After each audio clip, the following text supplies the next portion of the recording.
addition to all of these historic achievements, we're particularly proud of the fact that she is also a very good friend to Georgetown. I mean, for us, that's particularly important. She's a graduate of Trinity, and actually was joined by Rita Meyer, who she went to school with, and her husband, Denny. The speaker has an honorary doctorate from Georgetown in 2002. Her husband, Paul Pelosi, graduate of the School of Foreign Service, class of 62, is on the SFS Board of Advisors and served as chair. 3 of her 5 children attended Georgetown, including her son, Paul Jr., who graduated from Georgetown Law. And she currently has a grandson at the School of Foreign Service as an undergraduate. And I just wanted to make sure that you all know that in January, the university established the Paul Pelosi Public Service Scholars Program, which aims to identify undergraduates in the School of Foreign Service who are committed to careers in public service and prepare them for global leadership. And recently, she appointed our own Doug Letter, who some of you might have worked with at our Institute for Constitutional Advocacy and Protection, to be general counsel for the House. It's an amazing career. It's unparalleled. And I also want to congratulate the speaker on being selected this year to receive the John F. Kennedy Profile and Courage Award.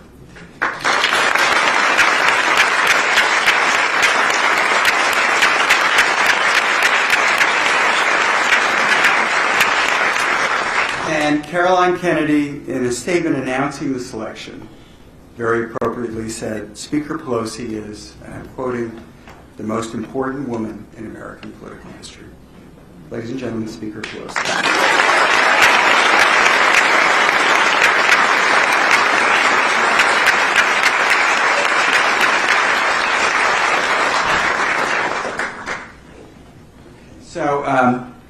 So we have a series of questions. We're going to start with public service.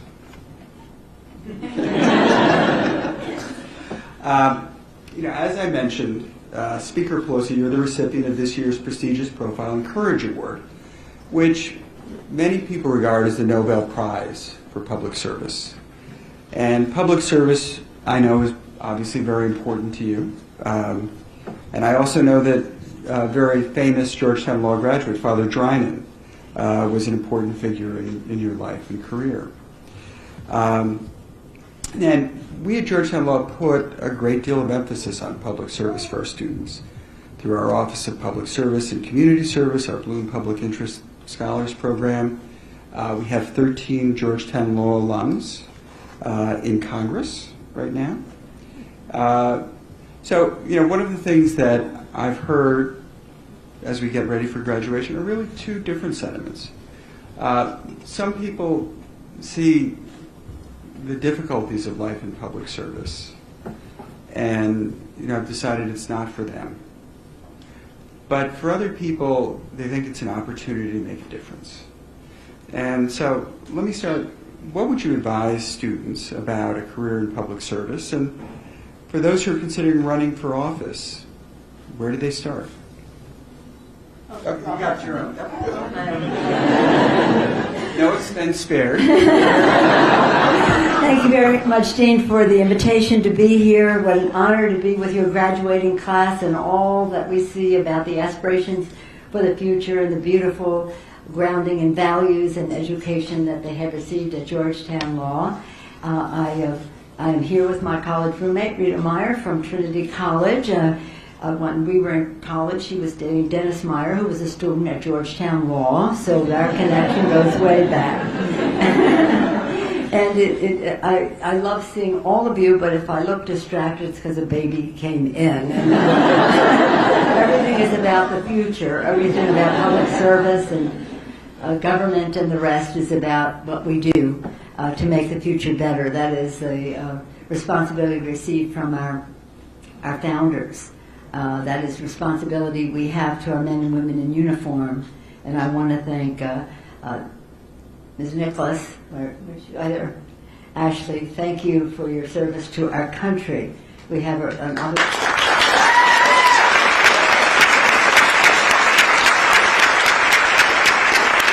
all that we do is to honor the vision of our founders, the sacrifice of our men and women in uniform, and the aspirations of our children, and making a future that is better for them. And you are the future in this room. You mentioned Father Drinan. Father Drinan, many of you know the story of Father Drinan. He was a member of Congress. And then His Holiness the Pope said that he had to choose between being a member of Congress and being a priest.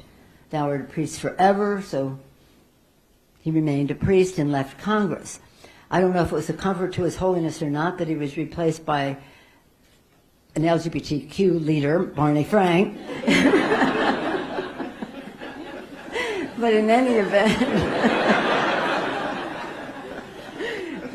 all of God's children.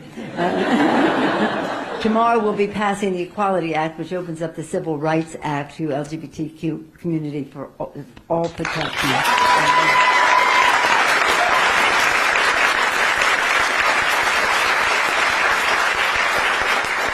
Dean, your question was loaded with so many aspects of it, but just from Father Drinan. When I became speaker, I asked him if he would officiate at the Mass the day before the swearing in at Trinity College. And all the members came, and my former colleague, classmates, and that. And Father Drinan gave the most beautiful speech, and it goes to your question. He said, as I look around this church, I see a people with commitment to a better future, conviction in what they believe in. But I want to know how many have the other C, courage. Courage to do the job. That's why I'm honored to have the Profile in Courage Award, and I'll quote Father Drinan there, because courage really makes all the difference. Now, it's no courage for me to do what I do. I'm from San Francisco, and it's not about courage, it's about values, it's about opportunity, take advantage of it. But I'll tell you this other side story about Father Drinan. So this was a beautiful sermon, and afterward I said, and Father Drinan, all the members of Congress who were there loved your sermon so much, they're all competing to be the one to put your sermon in the congressional record. Which of our colleagues would you like to put your sermon in the congressional record? And he said, Madam Speaker, I want my sermon to be placed in the congressional record by the Speaker of the House.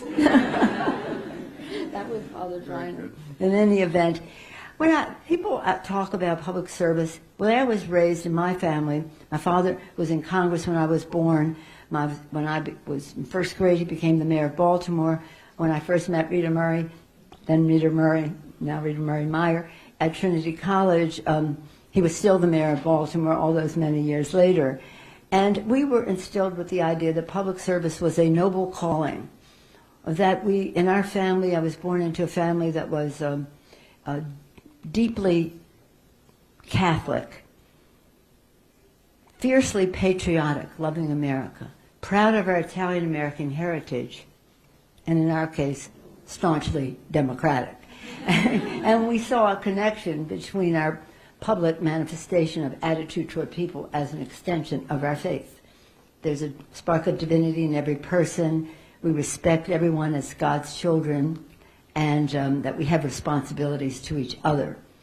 So if you have any thought about public service, and coming here, you do, and I would just say this, you may have many options in your life, and I'm certain that you do. And when candidates say to me, well, you want me to run for Congress, but I could be this, and I can be that, and I can be this, and I said, well, that's good, because we don't want anybody in Congress who doesn't have options.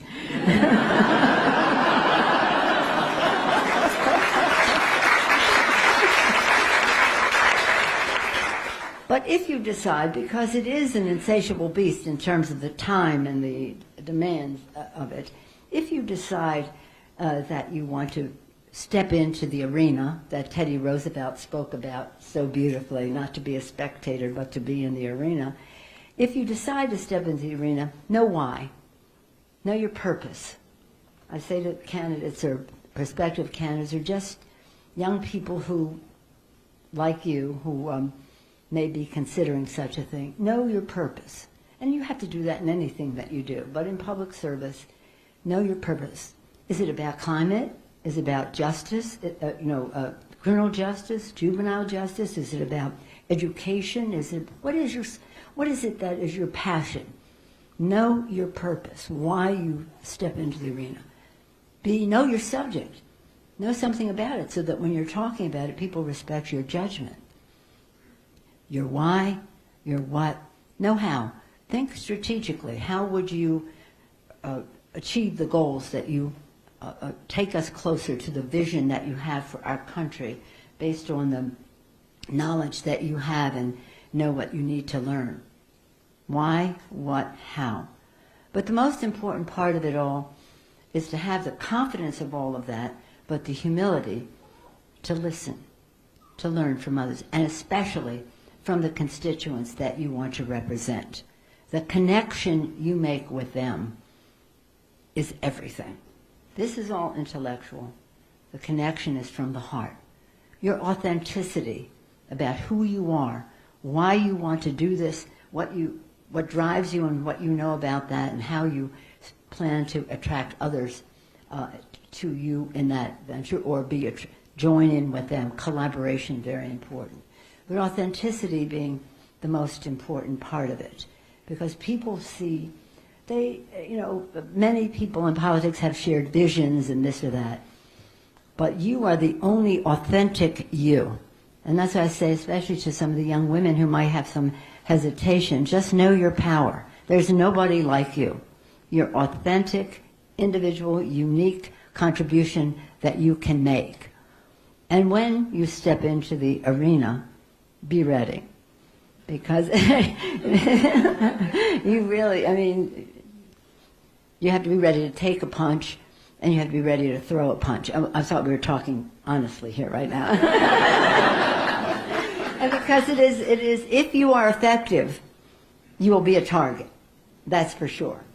Because if you want to preserve the environment, this beautiful gift of God, this planet, if you believe, as do I, that it's God's creation, then we have a moral responsibility to protect it. But even if you don't share that religious belief, but that we have a responsibility to future generations to pass it on in a responsible way, you'll be a target, because there'll be forces at work whose financial interest is to not make that happen.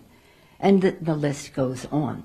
If you're concerned about gun safety and that drives you because of personal experience or whatever, and your sense of community, and you get in the arena and you're effective in making that case, you will be a target by the special dark interest on the other side of that. And that is not to label people who believe in the Second Amendment or hunters and gun owners.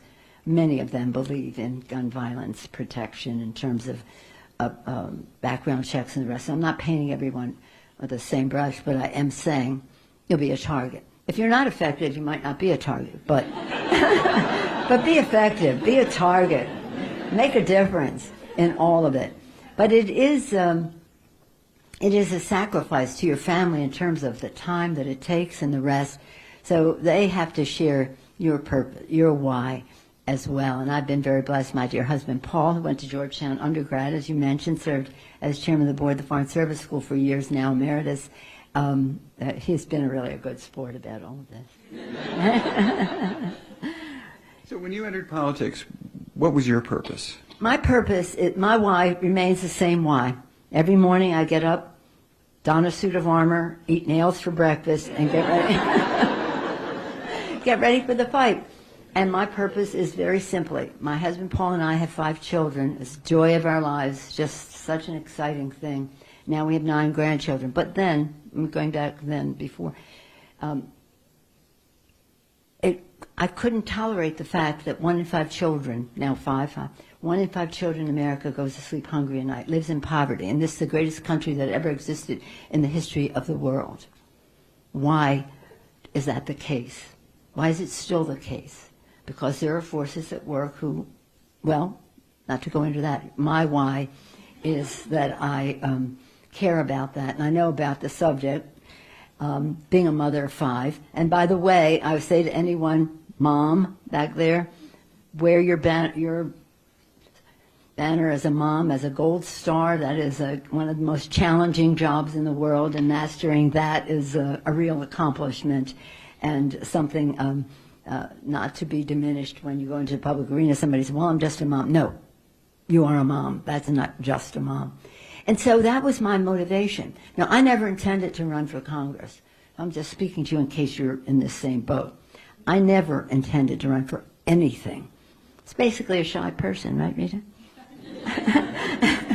But I really, that wasn't, I was chair of the California Party. I love the causes and the candidates of the Democrats, and I knew how to advance that because that's how I grew up. But I never wanted to be the person in front. And then until people just, our Congresswoman was ill, she was passing away, she asked me to run. I said, I've never even thought about running for office. 2 months later, I was the nominee of the Democrats in San Francisco, and that in San Francisco was almost like being elected. I still had to be, I still had to be elected in June, but in April. She died February 1st. April 7th was election day to replace her. June 9th, I was sworn in as a member of Congress. Then I never intended to run for leadership. I loved what I was doing, appropriations and intelligence. I loved my work. I just couldn't get enough of the substance of it and the policy of it, and working in many ways in a bipartisan way on those two committees. They were not particularly partisan at that time. And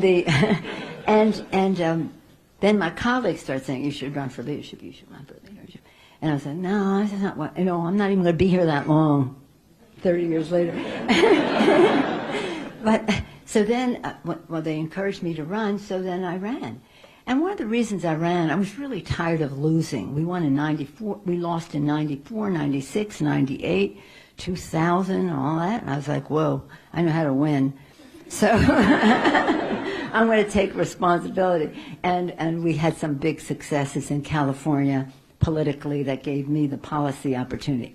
But to my sisters here, young women who are in the room, like my daughters or almost granddaughters, when I was running, men were saying, who said she could run? Oh my goodness, poor babies.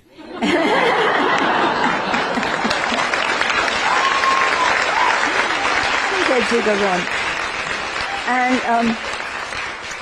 And then they said, well, there are a lot more women in Congress now, and they would like to see a woman speaker, but they think she's the best, and blah, blah, blah, because you can't ever say you should be for Nancy because she's a woman. That would be the losing campaign. You just have to say, your candidate is the best, whatever. So then they said, well, why don't the women just make a list of all the things that they'd like to see done that are different from now, and we'll do them. Double poor babies. That was just not going to happen. So anyway, then I ran and won, and blah, blah, blah, blah, and Speaker of the House.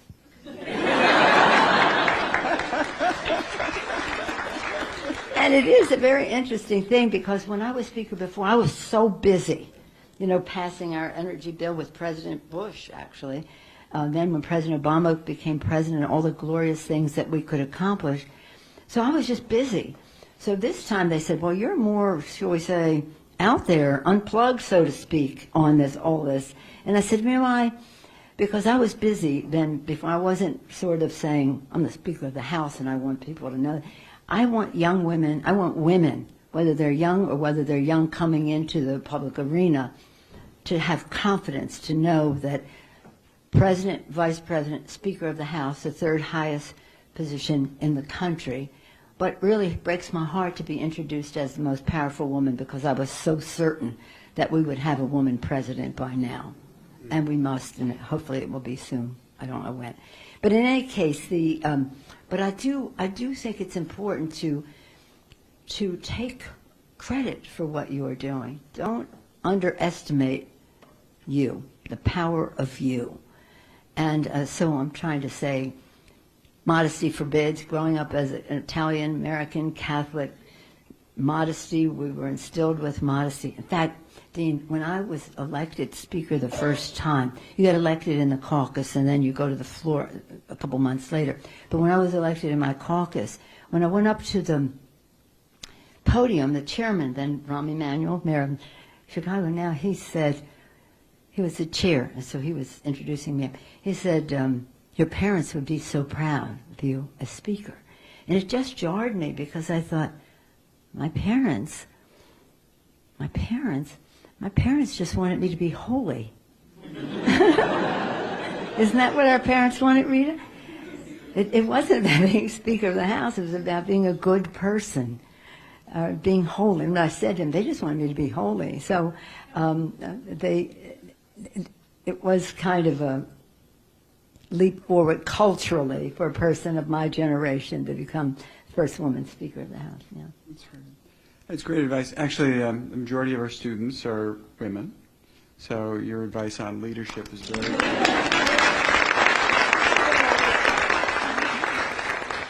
Now, and what have you observed about, so when you joined Congress in 87, there were 23 women in the House, and now there are 102. No, 6. 106? 106. That deserves applause. 102 without our delegates, and one of our delegates is Eleanor Holmes Norton.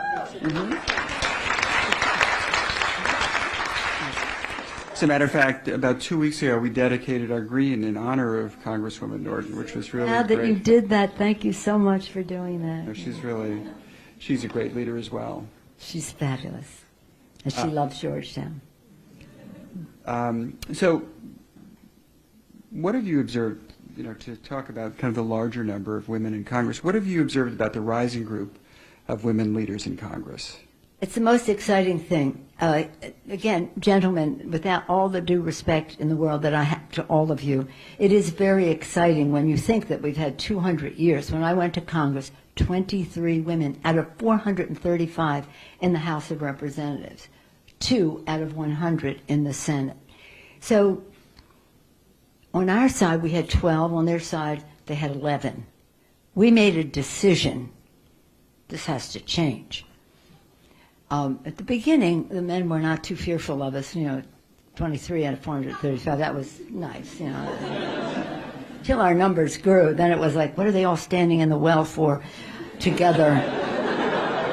Why are they wearing the same color today? What does that mean? But we made a decision on our side that every election we would add more women, and that's a decision. That's a decision that you go and make. So now, no offense to anybody, but now there are 106 members of Congress, women members of Congress. 91 Democrats, 15 Republicans. Because they did not make the same decision. I hope they would. I hope they will, because nothing is more wholesome for the political process or government than the increased participation of women in government, politics, and leadership therein. And I think that applies to the military, to the corporate world, to the academic world, and to many segments of our society and our economy. But I know for sure it is important in the Congress of the United States. So now we have 91, we have 35 new women in the House this time. That's a remarkable thing. They replaced some of the women we had, so it's not a complete total increase. But it is what they bring in diversity in terms of some veterans, and we're very proud, some in the intelligence field, in security, some from the academic world, some from business, some from elective office, a whole array. And they're just spectacular, including, for the first time, we've never had a Native American woman, now we have 2. One LGBT from Kansas. And I take pride in the fact that in our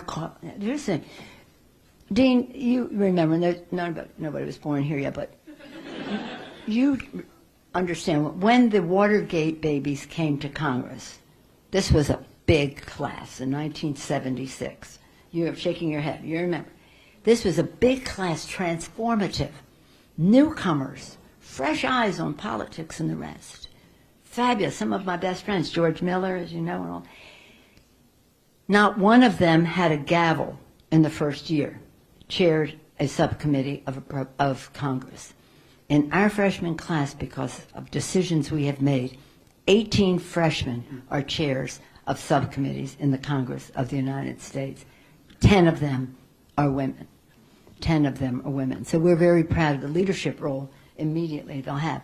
You know, I was saying to the dean earlier that they were saying, well, if all these women, you'll have more child care issues and this or that. I said, no, we always have had that. That's always been a priority for us. And we want these women to take even a bigger role in the national security of our country, the economic security of our country, all of the issues that we consider every issue a woman's issue.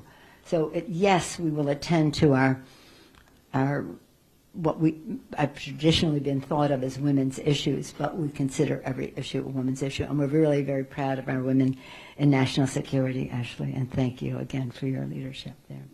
They're great, though. They're just absolutely fabulously great. And I don't remember if you saw the State of the Union. Don't worry if you didn't. But the president...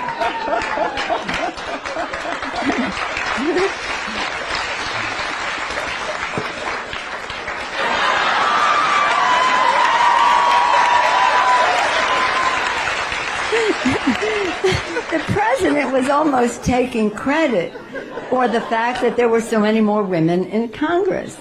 And in some ways, he does deserve some credit because... But he said, look at all these women. We were all in white that day, and there they were, 91 Democratic women in white. It was a beautiful sight to behold. But here's the thing. This happened, I said we made a decision to... But women made a decision, too. Women made a decision to march the day after the inauguration. Women marched for their purpose, for their why, whether it was women's health, whether it was gun safety, whether it was climate change, whether it's juvenile justice, whether it was gun safety, did I say that already? Whatever it was. They marched for their purpose, but they had commonality of values, a commonality of, they had shared values about making the future better. They marched, and then they ran, and women voted, and women won, and now women lead in the Congress of the United States. So they are doing a wonderful thing.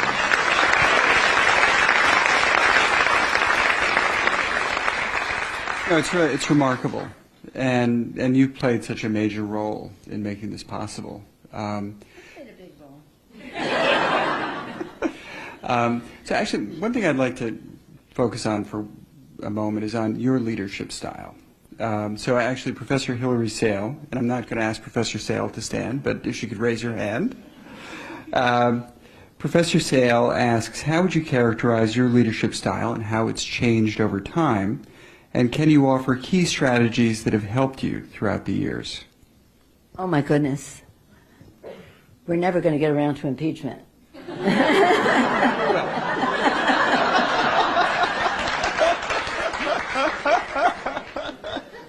When I respond to you, I think, let me say it this way. When we first had our early meetings, when I was speaker the first time, people would come up to me afterward and say, do you understand how different that meeting would have been if a man were chairing it? Because this is about listening, truly listening. It's about consensus building. We never lose a vote because we build what is our purpose? What is our knowledge of our possibilities? What is our strategy to get it done? And we build consensus with a knowledge, strategy to get it done. And that is why we have been successful. And I say we because it's not just about me. It's about my committee chairs and about the enthusiasms in different categories that members bring to it. Let me just say this one straight. When I was a mom, and I still am, but when I was a mom at home, I had these little children, and one of our passions was to go to the library and volunteer at the library in San Francisco. And they were little kids. We, put away books and all that stuff. And one day, the mayor of San Francisco, who was my neighbor, Joe Alioto, this is a long time ago. The kids were, this was in the 70s. I mean, they were babies. He said, Nancy, what are you doing? Making a big pot of pasta? I said, no, Mr. Mayor, I'm reading the newspaper.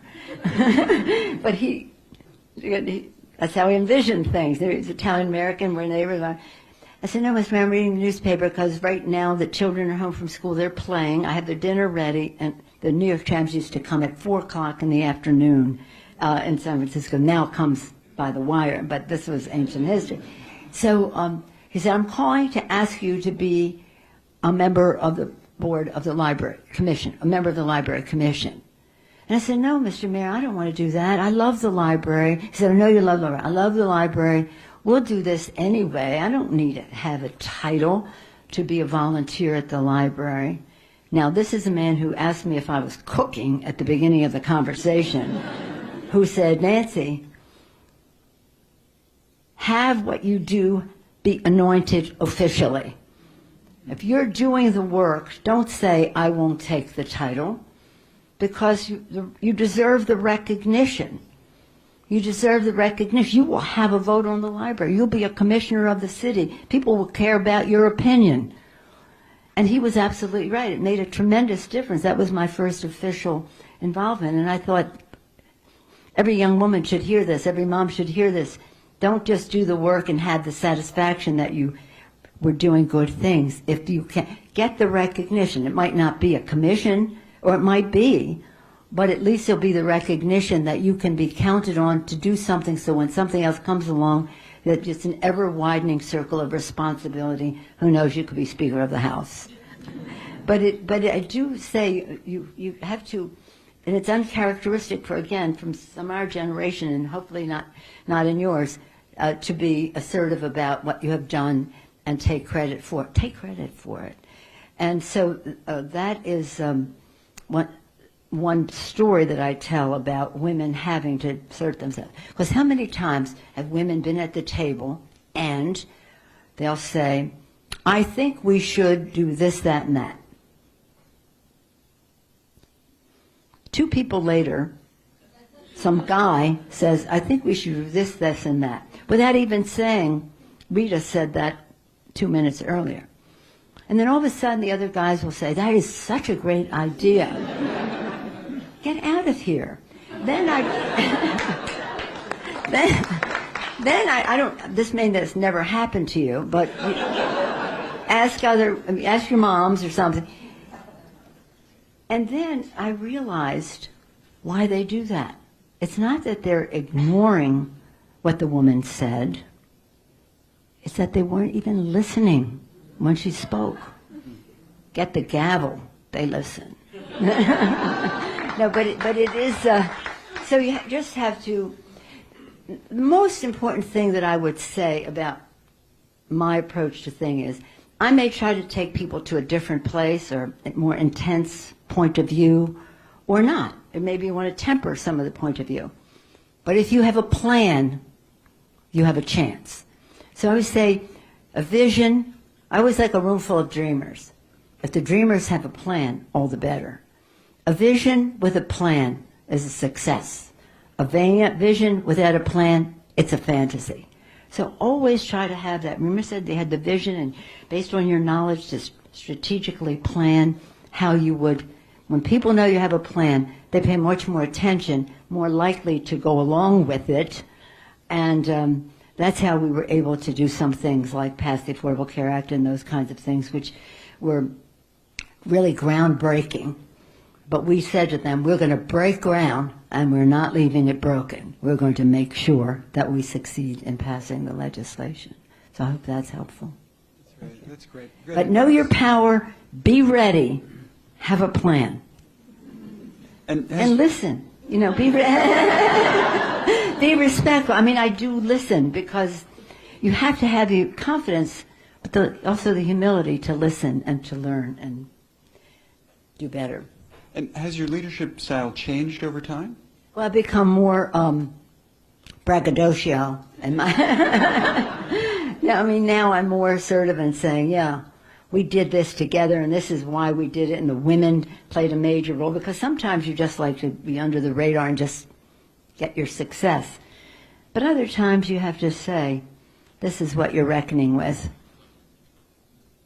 And And having the 91 women in Congress, that's a really important thing. And coming from California. Remember I told you I was tired of losing? So I said, I'm going to take responsibility for California. At that time, we had 26 Democrats. Am I allowed to? This is not politics, this is history. 26 Democrats, 26 Republicans, 52. We would later get one more through reapportionment to 53, but 26. So I said, in this next election, just wait and see what we do. At the end of that election in 2000, we had 31 Democrats and 21 Republicans. So we just went out there, knew what our message had to be. Our message, our mobilization, own the ground, don't yield one grain of sand. The money to get the job done, the management of it all, most importantly, the candidates who would be completely suitable, a match for their district. Lots of M's here, speak alliteratively, so that people remember, or that I do. And so now you know what we have? We have 53 members of Congress, 46 Democrats and 7 Republicans. And that's how we have the majority in the Congress of the United States. But we have many Democrats from all over the country as well. And that's, so we are going to get to impeachment.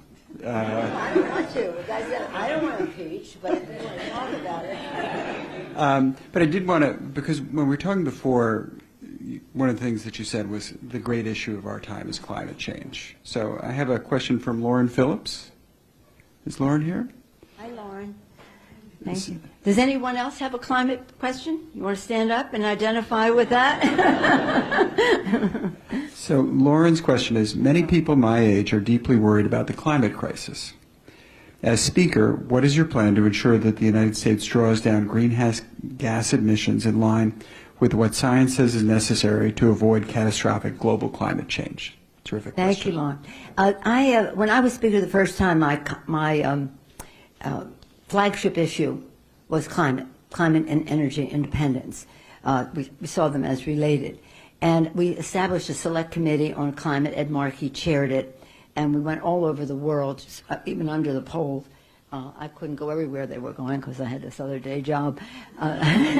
But whether it was security, climate as a security issue, and the generals and the national security people came in and said, if we don't mitigate for what's happening out there, we're going to have national security issues. So we saw it as an economic issue, that America must be number one in terms of the green technologies to reach our goals, our mission goals. 2, we saw it as a public health issue. Clean air, clean water, food safety, all of the things that relate to the good health of the people of the world and our responsibility to the American people and beyond. We saw it as a national security issue. We could spend the whole day on climate issues here, but was droughts and famines and drying up of the great rivers of Asia and the rest of that, all causing migration issues which could fan the flame of violence in some places. And we saw it as a moral issue, as I mentioned earlier, as far as the evangelicals are concerned. We saw this as God's creation, and we had moral responsibility to be good stewards, but in any event, from one generation to the next, we had that responsibility. So we did incredible things. We passed the bill that the Dean mentioned about the 2007 Energy Act signed by President Bush. He wanted nuclear, I wanted renewables. We came to a conclusion that was safe, and it was the equivalent of taking tens of millions of cars off the road by increasing the emission standard, the emission standards. And it did many other things as well. We made the capital model. I had to fight Senator Byrd to stop having a coal power plant fuel the House of Representatives. But in any event, we did that. But after we lost, they reversed everything. They don't have recycling, just all trash goes in one place. They put styrofoam and all that stuff in the cafeteria. Now that's a minor thing, the greening of the Capitol. It's just symbolic but important to show that we were greening the Capitol, but what we did all over the world in terms of motivation and incentives for mitigation for people losing their home. Go to Alaska, see what's happening there. It's sad. So then now we come in again, and the world is more aware. We were up against such denial in the White House, and even though President Bush joined us on the energy bill, in denial over climate.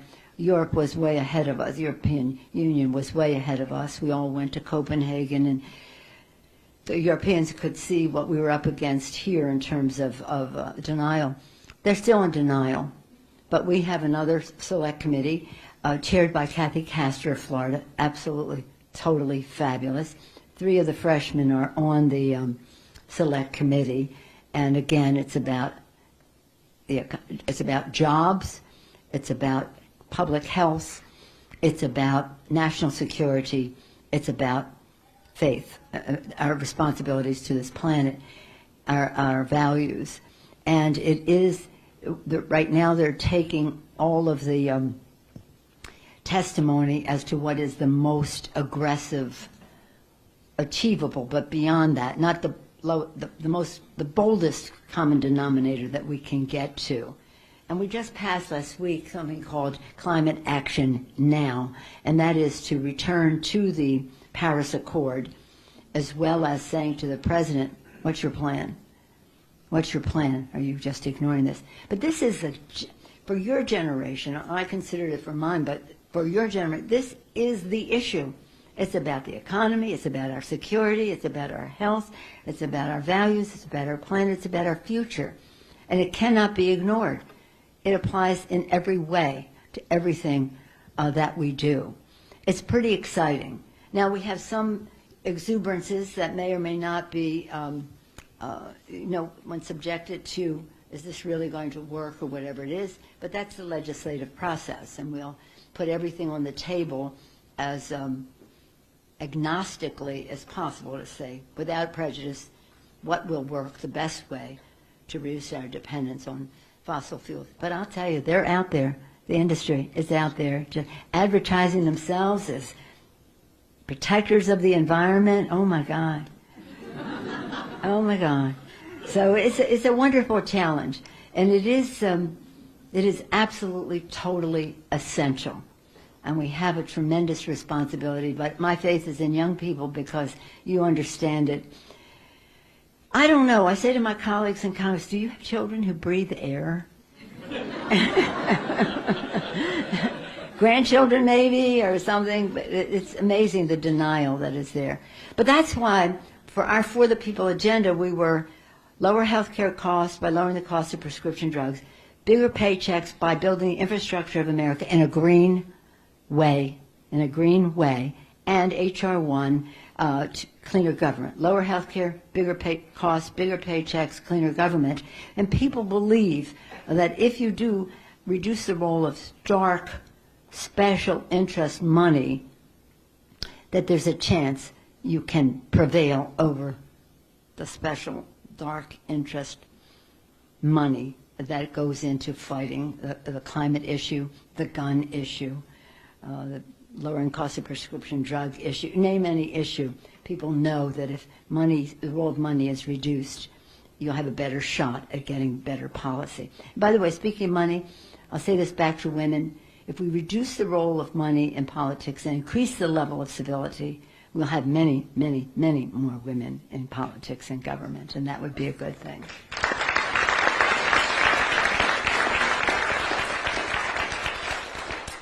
So one of the topics that a lot of people are interested in is impeachment. Because it's a law school? Because it's a law school. Because they're patriots? Because they're Americans? So,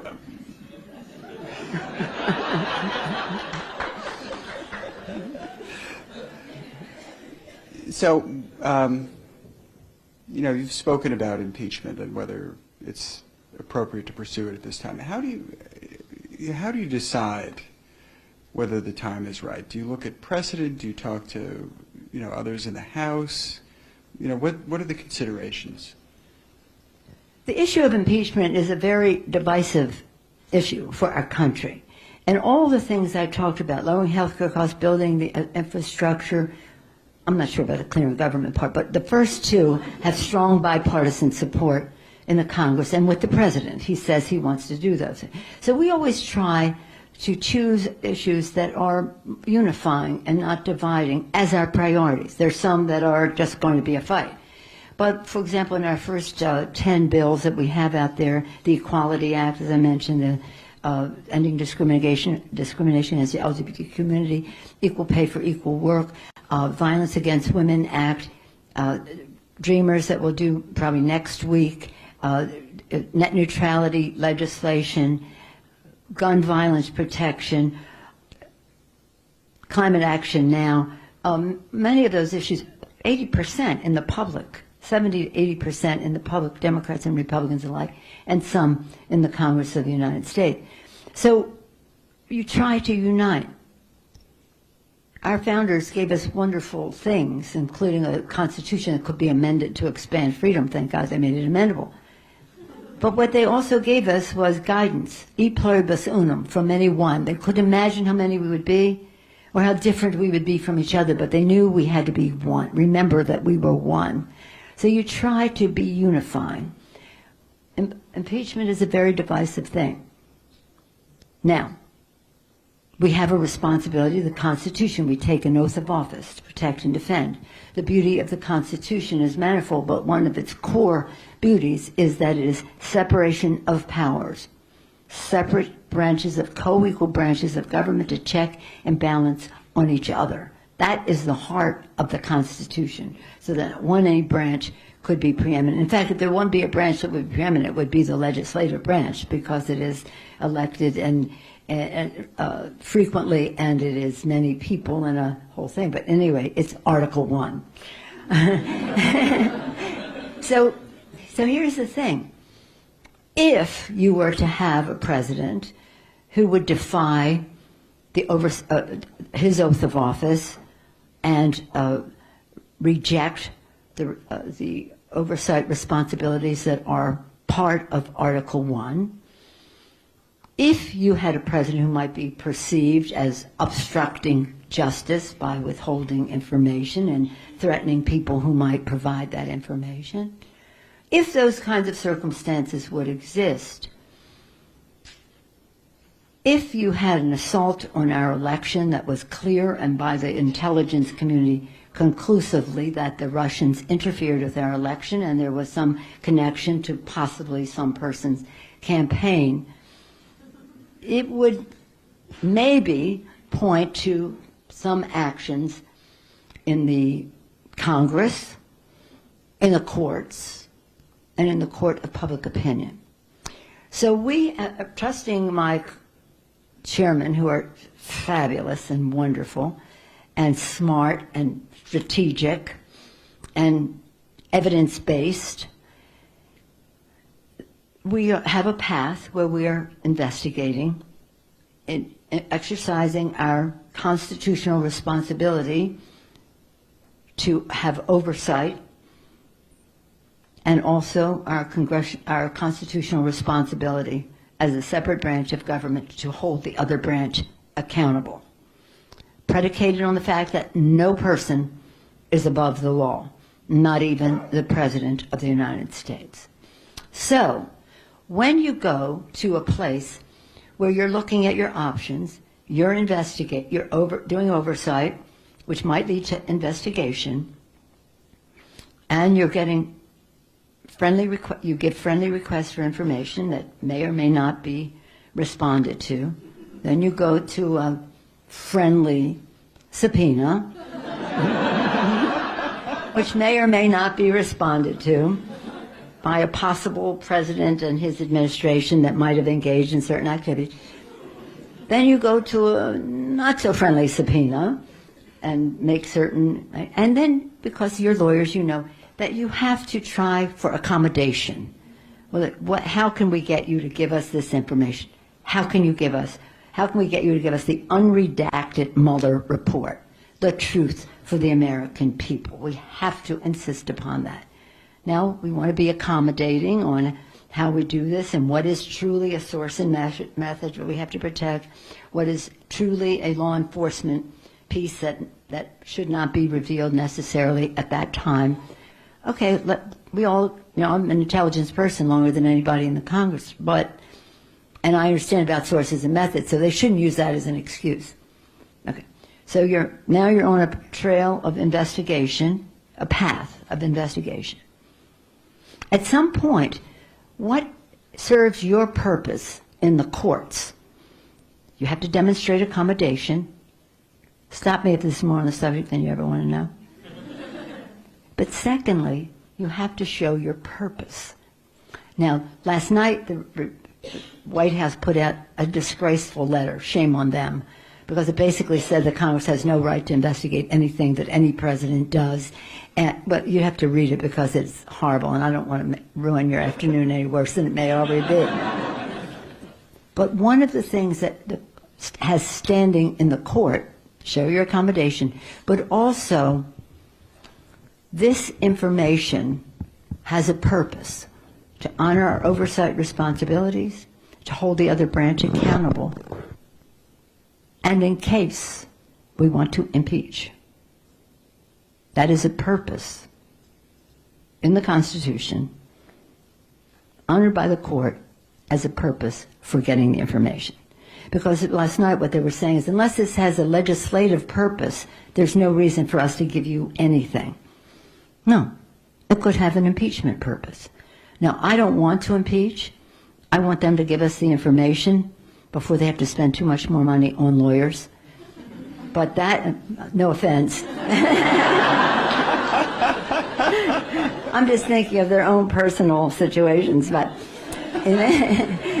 or maybe we do. But anyway, you see the point. So you're on a path, oversight, investigation, turn you down, okay? The court wants to see the constitutional purpose. Constitutional purpose is we may, among other things, need this for an impeachment purpose. Now, don't tell anybody I told you that. The other thing that we can do is contempt, which we probably will do. So what kind of contempt? Is it civil contempt? Is it criminal contempt? Or is it inherent contempt? In inherent contempt, we can, and that's just the House of Representatives. We don't need the Senate for any of that. In inherent contempt, subpoena, blah, blah, blah, you go through all the things, accommodation, arrest, and then possibly you hold them in inherent contempt.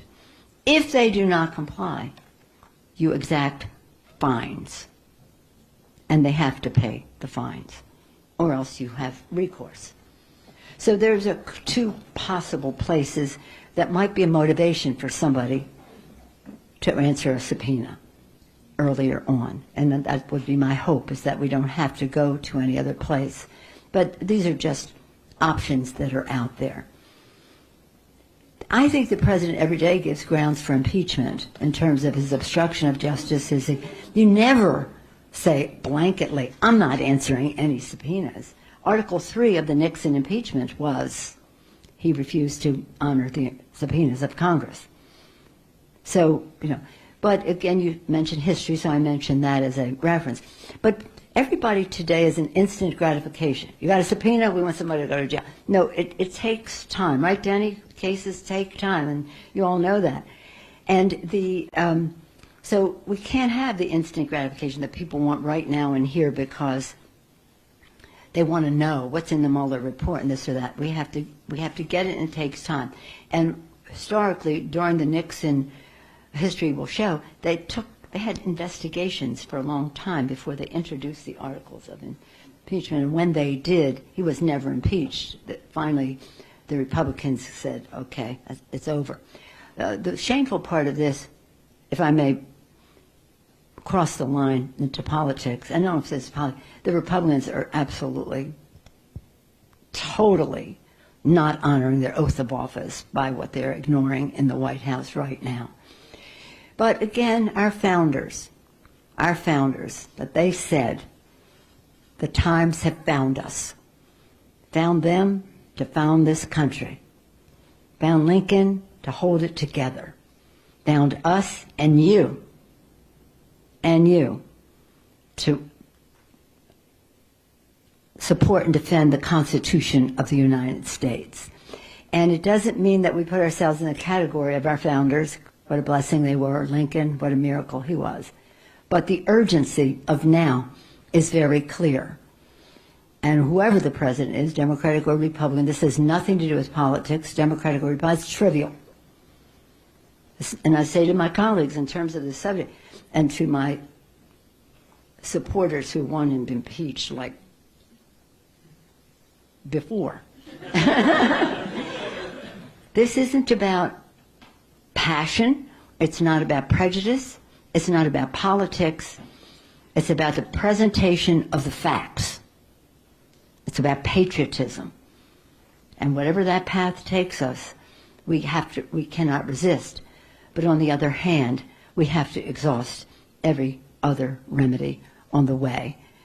And again, use the tools at our disposal, even if that means saying one possible use of this investigation might be impeachment, even though I don't want to go to that place.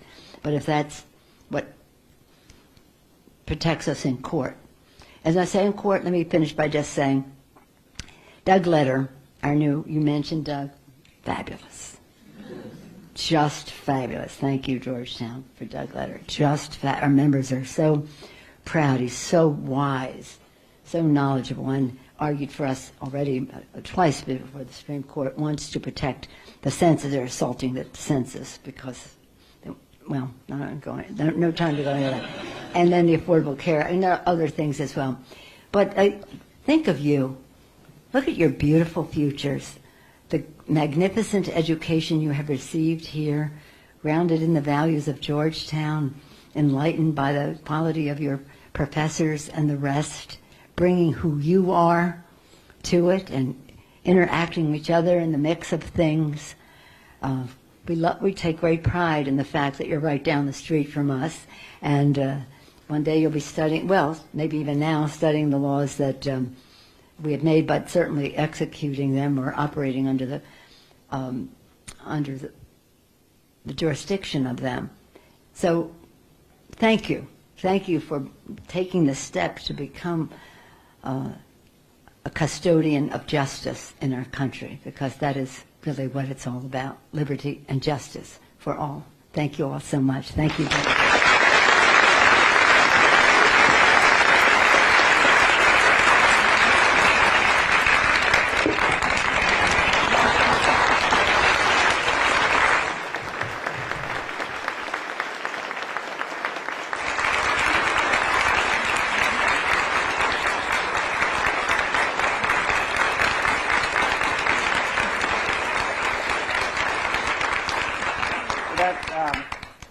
That was extraordinary. I think that perfectly captures what our mission is. Georgetown law is about educating people who will be custodians of justice and champions of liberty. And what more perfect way to end your time at Georgetown and to embark on your careers as lawyers, to hear from someone who is such an extraordinary leader and is so committed to the values that we cherish. Madam Speaker.